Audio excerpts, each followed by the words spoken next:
ang GMA Regional TV, One Mindanao. Aniya na mga dagkong balita karong adlaw sa One Mindanao. Pamilya sa kadete nga sakay sa naunlod nga MV Tricia Kirsten 3 sa Basilan na nawagan og tabang. Miabot na sa 18 ang na-recover nga patayng lawas samtang napulo ang padayong gipangita sa naunlod nga MV Tricia Kirsten 3 sa kadagatan sa Basilan sumala sa Philippine Coast Guard.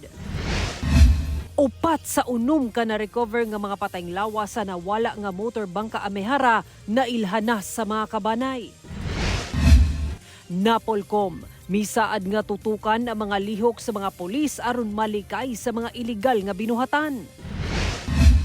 Og 23 ka Japanese vintage bombs nga gituhang gigamit ni atong World War II na recover sa Davao City.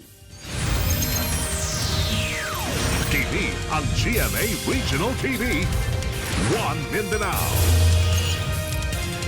Mayong hapon Mindanao, ako si Sara Hilomen Velasco. Upat sa unom ka mga patayng lawas nga na-recover nga sakay sa nawalang motor bangka Amehara ang positibong giila silang tagsa-tagsa kakabanay. Nagpabiling siyam pa ka mga sakay sa mong bangka ang padayong ginapangita. Ang detalye sa report ni Argil Relator. Sa gipahigayong post-mortem examination sa medical legal officer sa NBI 11, upat na sa unom ka na-recover nga mga patayng lawas nga sakay sa nawalang MBCA Amehara ang nailhan sa mga kabanay sumala sa Office of Civil Defense 11. Positibong giila sa kabanay ang upat base sa physical identification, mga marka sa lawas o gamit nga suot. Each family ikupanguaan og mga datos unsay na sa inyong pamilya, kapamilya. Tanan nga nakatapot sa lawas, mga markings, nunal, unsa pa ba diha. Pag-abot sa kadaver, individually i-check. Girilis na ang nailang mga patayng lawas ngadto sa pamilya alang sa pagpahiluna. Sa mga patayng lawas nga dili magmatch sa identification nga unang gihatag sa kabanay, gikuhaan na og DNA samples ang mga kabanay aron masuta kung asa ang magmatch. Just in case ilubong sila temporary sa nangangahangyo na sa city government kay by law sila may maghatag support na temporary kalubganan samtang i-test ang DNA. Kung naay maabot nga nga level nga wa gyud maka-identify. Sumala sa OCD 11, muabag sa galastuhon ang DSWD 11 ug City Government of Davao alang sa pagpahiluna sa mga patayng lawas. Ikawalong adlaw na sa search and rescue operations. Siyampa ang wala igkita. Ako si Argil Relator. One Mindanao. Anana sa 18 ang patay samtang napulo pa ang padayong ginapangita sa nagparayong search and rescue operation sa naunlod nga pampasaherong barko sa Basilan. Ang detalye sa report ni Argil Relator live. Argil. Sara, lakip sa mga ginapangita o missing ang mismong kapitan sa barko. Usa ka personahe sa Philippine Coast Guard, ingon man 8 ka mga tripulante o crew sa mong barko, lakip ang usa ka kadete nga tubong Davao City. Ginasubay sab karon sa mga otoridad kung dunay bay mga pasahero sa mong barko nga nakasakay apan wala nakalista sa ilang manifesto.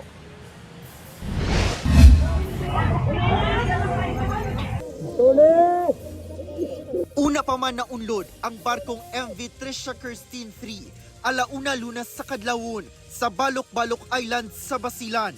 Nakapadala pa og mensahe sa group chat sa ilang pamilya si Cadet Dave Kyle Punsalang nga taga Davao City.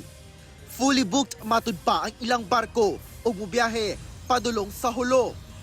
Alas 12:56 sa tungang gabi, nakapadala pa siya sa iyang ulahing mensahe. Nangayo siya og tabang, sanglit nagtakilid na ang ilang barko. Hangtod karon, wala pa ikita si Cadet Punsalang.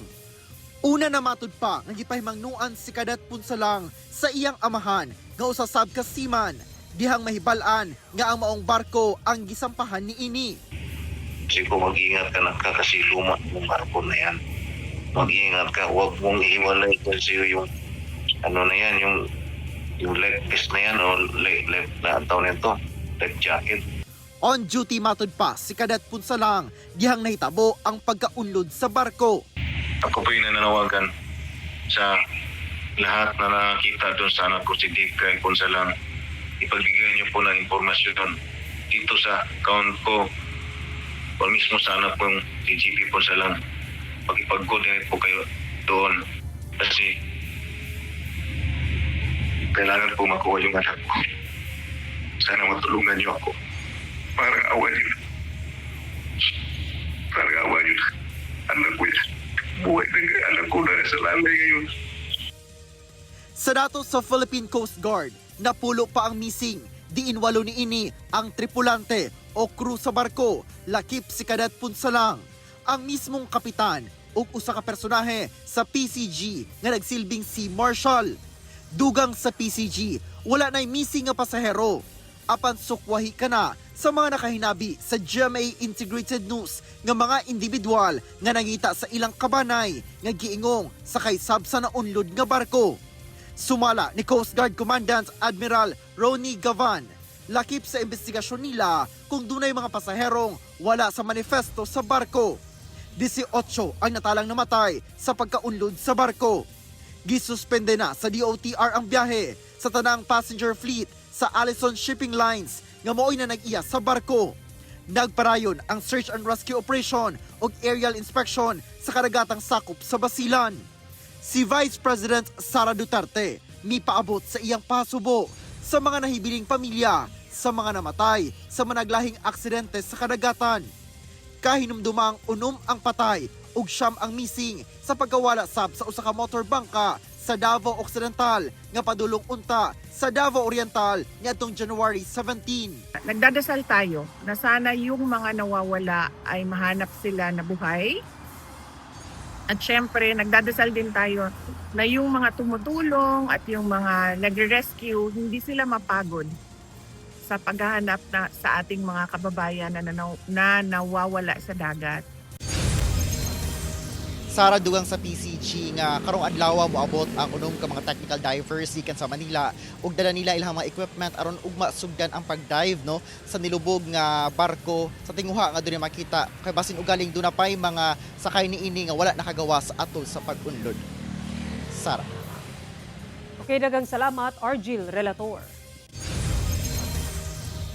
Duha ka mga Chinese nationals ug 22 ka mga individual ang nadakpan sa operasyon sa kapulisan, Presidential Anti-Organized Crime Commission ug uban pang ahensya batok illegal mining activity sa bukirong bahin sa Upol, Misamis Oriental.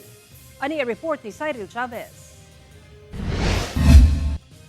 Surpresang gi-inspeksyon sa mga personal sa Police Regional Office 10, Presidential Anti-Organized Crime Commission kun PAOK uban ang Mines and Geosciences Bureau kun MGB ang usa kagiingong minahan sa sitio Bugwak, Barangay Tingalan, Upol, Misamis Oriental adlong Domingo. Sa operasyon, dakpan ang 24 ka mga individual nga giingong nalampigit sa illegal mining activity sa mong lugar. Lakip niini ang duha ka mga Chinese nationals. Muabot ngadto sa 3 ka ektaryang yuta ang gihimong minahan sa mong grupo kung asa wala sila'y napakitang mga papeles. This action was undertaken following information from PAOK, reports, and other information from concerned citizens raised by environmental advocates and members of the local community, which were validated through proper assessment, intelligence verification, and interagency cooperation. Doon sa illegal mining, sa gold alone, it appears that out of the 376 metric tons of gold sold sa ibang bansa, particularly sa Hong Kong, for the period 2012 to 2018, only 4.76 metric tons passed to the Bangko Sentral. Ibig sabihin po, 1% lang po. The rest, 98, is black market. Gikumpiska sa otoridad ang pipila ka mga heavy equipment ug mining paraphernalia, mga water pumps, generators ug 30 ka sako sa gituhoang mineral ores nga mobalor og 30.8 million pesos. Matod sa otoridad, sinugdanan pa lang kini og mas daghan pang operasyon batok illegal mining ang ilang himuon. Na-forecast na nila yung mga previous effect kasama na yung mga maraming namatay during previous floods. So we don't want that to happen again and sana magtulong-tulungan tayo. Sa mong operasyon, mapasalamato ng Opol LGU tungod nasumpo ang mga gahimog ilegal sa bukirong bahin sa ilang lungsod. And it's so hard for us yun sa local kay diri ra ang isubos and dili man kayo may makabantay sa taas. Naamang galing dito sa taas, pipila lang ka police office or policemen ang mapasaka. And so we also seek the help. We would like to seek the help of the people there sa taas. Ang mga nakumpiskang ekipo og mineral ores ang ikustodiya sa MGB. Samtang ang mga Chinese nationals nga nadakpan i-turn over sa Bureau of Immigration. Nanawagan ang PNP sa publiko nga makig-alayon sa ilang buhatan ug galing adunay mga susamang panghitabo sa inyong lugar. Cyril Chavez, One Mindanao. Dako ang pagtuo ni Sharif Agwak Mayor Dato Ahmad Mitra ang Patuan Senior nga dili ordinaryong mga tao ang nagpaluyo sa pag-ambush kaniya. Dako ang pasalamat ni Sharif Agwak Maguindanao del Sur Mayor Dato Ahmad Mitra ang Patuan Senior nga nakalingkawas kini sa pagsulay ug pagpatay kaniya dihang gitira og rocket-propelled grenade kun RPG ang sakyanan niini sa poblasyon sa Sharif Agwak niadtong Domingo sa hapon kung asa duha sa mga security escort sa mayor ang nasamdan. Matud sa mayor nga mao na kini ang ikaupat nga higayon nga pagpag-ambush kaniya. Halos dili makatuo ang mayor nga gamitan daw siya og RPG sa nagtinguha sa iyang kinabuhi. Butang nga nagpaduda kaniya nga dili basta-basta ang mga taong misulay pagpatay kaniya. Wala sab daw kini makitang motibo sanglit wala kini laing ginahimo sa iyang munisipyo kundi ang makatabang sa mga katawhan sa Sharif Agwak. Gisalig na lamang niini sa kapulisan ang investigasyon. Ilabi pa nga napatay sa hot pursuit operation ang tulo ka mga sospek nga sa kasikbit nga lugar sa Dato Unsay, Maguindanao del Sur. Hindi ko akalain na mga ganun mangyari sa akin. Okay, wala man akong ginagawa na kung sa akin lang, makatrabaho ko, mamonitor ko yung mga sibidan, yung mga tao, mabuti kung ako lamang ng ini-target nila. Wala man, tanggap ko na yan. Basta hindi lang madami yung sibidan. Kini ang GMA Regional TV, One Mindanao. 23 ka Japanese vintage bomb nga gituhang gigamit ni atong World War II ang narecover sa otoridad sa Davao City. Narecover sa mga personay sa 3rd Explosive Ordnance Disposal Platoon, Philippine Army ug Task Force Davao, AFPK-9 ug NBI-11 ang 23 ka unexploded o wala mibuto nga explosive ordnance kon bomba sa Purok Balite, Barangay Buhangin, Davao City adlaw Sabado. Sa impormasyong nakuha sa GMA Super Radio Davao gikan sa Explosive Ordnance Disposal Battalion, miabot sa 32 kilos ang gibugaton sa maong mga bomba nga giingog gikan sa Japanese Navy o gigamit matud pa ni atong World War II. Gibarugan sa otoridad nga dakong peligro sa komunidad ang maong klase sa bomba. Hinungdan nga kinahanglan ang makuting pag-recover niini. Sa pagkakaroon, anaana sa kustudiya sa Explosive Ordnance Disposal Battalion sa Philippine Army ang mga na-recover nga bomba alang sa tukmang disposisyon. Gibarugan sa Pre-Trial Chamber 1 sa International Criminal Court nga anaa sa saktong panglawas aron mo atubang sa iyang trial sa iyang kasong Crimes Against Humanity si kanhi Pangulong Rodrigo Duterte. Busag gitakda sa ICC ang confirmation of charges niini karong Pebrero. Ang detalye sa report ni Argil Relator. Sobra semana human nag-post og panawagan ang International Criminal Court sa mga buot mahimong witness sa ikatubang karong kaso nga Crimes Against Humanity ni kanhi Pangulong Rodrigo Duterte. Enero 26, mipagula og desisyon ang Pre-Trial Chamber 1 nga gitakda na nga sugdan ang kumpirmasyon kabahin sa iyang kaso karong February 23, 2026. Kinihuman migula sa medical assessment nga anaa sa maayong kahimtang sa panglawas si FPRRD para makaapil siya sa mga proseso sa korte. Tumong sa confirmation of charges nga matino kung aduna bay igong ebidensya sa pag-establisar og lig-ong basehan nga tuuhang gihimo sa usa ka tawo ang krimeng gipasangil batok kaniya. Una na nga nag-apela ang defense team ni FPRRD sa ICC alang sa indefinite adjournment sa proceedings. Lakip na ang hearing alang sa confirmation of charges tungod dili na matud pa fit to stand trial sa FPRRD. Apan gibasura ang maong hangyo, human nigula sa assessment sa medical experts nga gi-appoint sa ICC nga anaa sa saktong kondisyon si FPRRD aron i-exercise ang iyang procedural rights ug mutambong sa pre-trial proceedings. Sumala sa abogado ni FPRRD nga si Attorney Nicholas Kaufman, gikadismaya sa ilang kampo ang maong desisyon, diin gideny sila sa oportunidad aron ipresenta ang ilang kaugalingong medical evidence ug i-question sa korte ang contradictory findings sa mga profesional nga gipili sa mga hurado.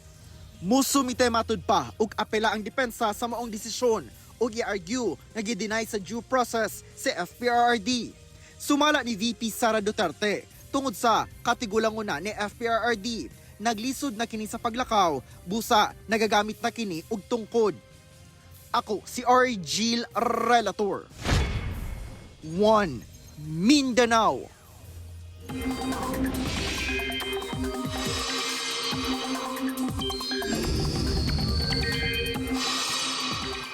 Padayon makasinati og maayong panahon ang dakong bahin sa Mindanao, samtang apektado sa amihan ang ubang bahin sa nasod. Apektado sa amihan ang Luzon ug dakong bahin sa Visayas. Gawa sa mas bugnaw nga panahon, magdala sab kini og mga pag-ulan sa pipila ka bahin sa nasod. Samtang sa Mindanao, localized thunderstorms ang makaapekto sa dakong bahin sa isla. Base sa datos sa Metro Weather, ulanon ang Caraga, Davao Region, Barm, Soxargen ug Zamboanga Peninsula. Posible gihapon ang mga kusog nga pag-ulan, busa mahimong alerto sa pagbaha o landslide. Mipasalig ang National Police Commission kon Napolcom nga pahumtan nila ang pagmonitor sa mga aktibidad sa mga police official ug personahe aron masigurong walay mga illegal nga aktibidad nga ginahimo. Napolcom, sorpresa ang giinspeksyon ang Puerto Police Station sa Cagayan de Oro City nga nasibatan og Persons Deprived of Liberty o PDL di palang dugay. Ani ang report ni Cyril Chavez.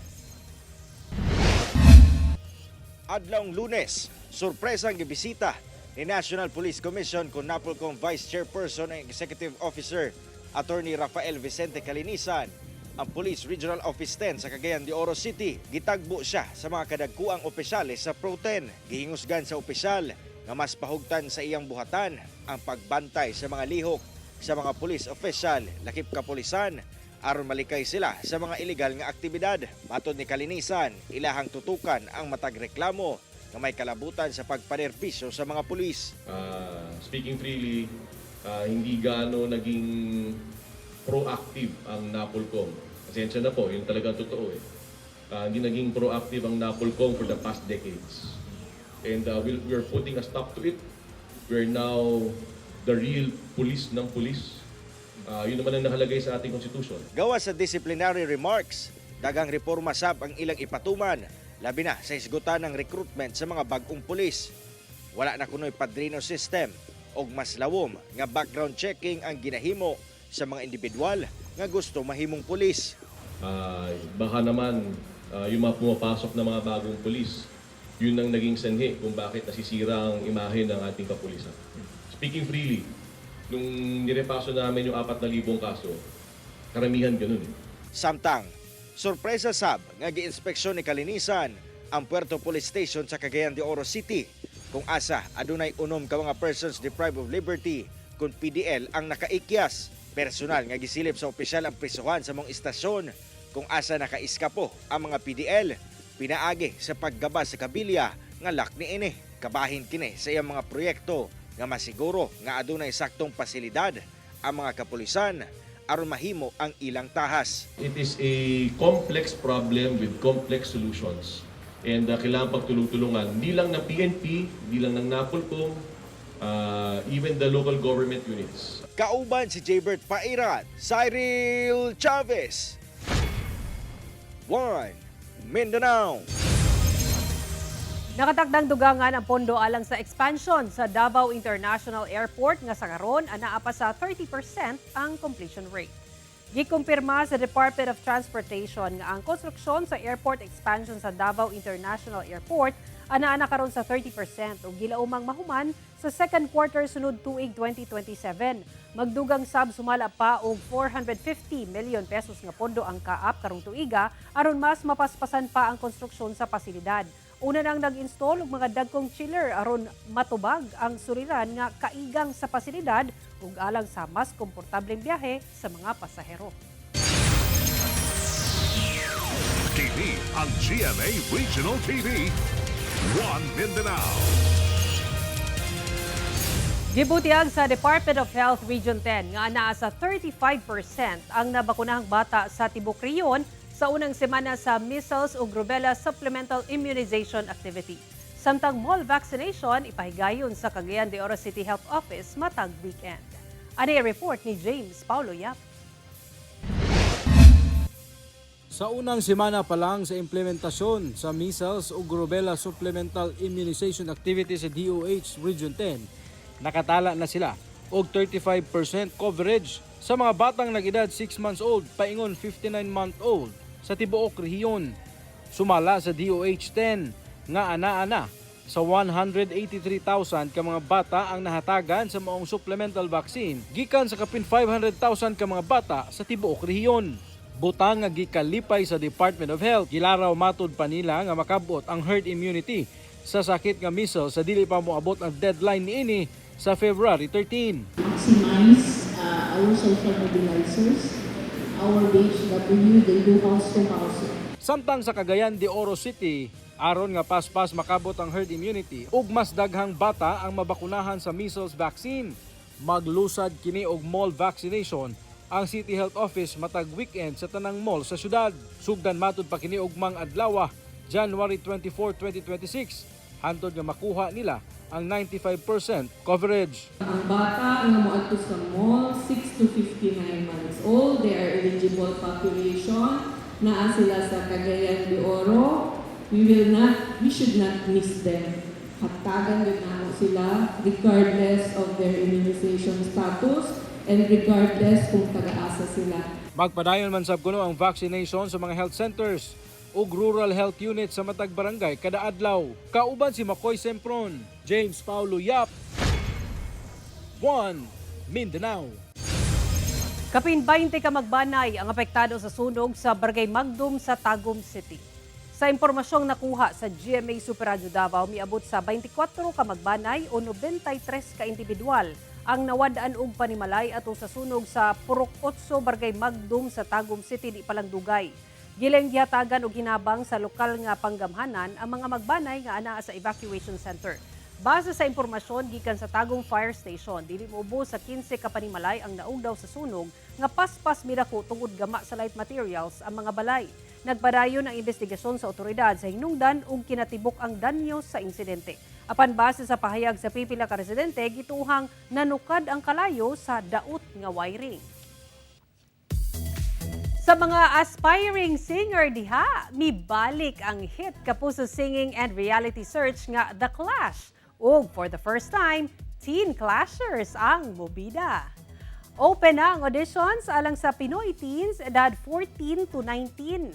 Bisan unsa pa man ang inyong singing style ug genre, may chance yan aron makasulod sa The Clash Arena. Mag-prepare lang og audition video nga dunay 15 seconds or less nga self-introduction ug tig-usa ka 90 seconds nga English ug Filipino song. I-scan ang QR code aron i-submit ang inyong audition video. Pwede sa bisitahon ang official social media pages sa The Clash GMA alang sa kompletong detalye. Mga kapuso, himuna natong mahinungdanon ang bulan sa Pebrero nga bulan sab sa mga kasing-kasing pinaagi sa pag-donate og dugo. Gani magpahigayon ng GMA Regional TV og bloodletting activity sa managlahing lugar sa Mindanao in partnership with Philippine Red Cross karong February 6.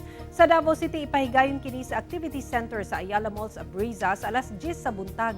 Sa General Santos City, himuon kini sa 3rd floor function room sa Veranza Mall sa General Santos City sa alas 9 sa buntag. Ug sa Cagayan de Oro City, ipahigayon kini sa West Event Center sa Limket Kai Mall sa Cagayan de Oro City sa alas 10 sa buntag. Busa mga kapuso, donate blood, save lives. Join na sa Kapuso Bloodletting Day and let's give the gift of life together. One drop can save lives. See you there mga kapuso! Ug mao kato ang mga ulahing balita sa Mindanao karong adlaw. Mamahimo ninyo kining makita pag-usab pinaagi sa pagbisita sa official website sa GMA Regional TV o bisitaha ang among official YouTube channel o i-click ang subscribe button para sa pinakaulahing balita. Daghang salamat sa atong mga kapuso sa Mindanao nga nagalantaw kanamog sa atong mga kapuso abroad. Padayon lang sa pagtutok sa mga lokal nga balita matag adlaw tungod sa GMA Regional TV, Local News Matters. Kami ang GMA Regional TV 1 Mindanao. Tibok pwersa para sa mas dakong misyon ug mas halapad nga pagserbisyo sa nasod.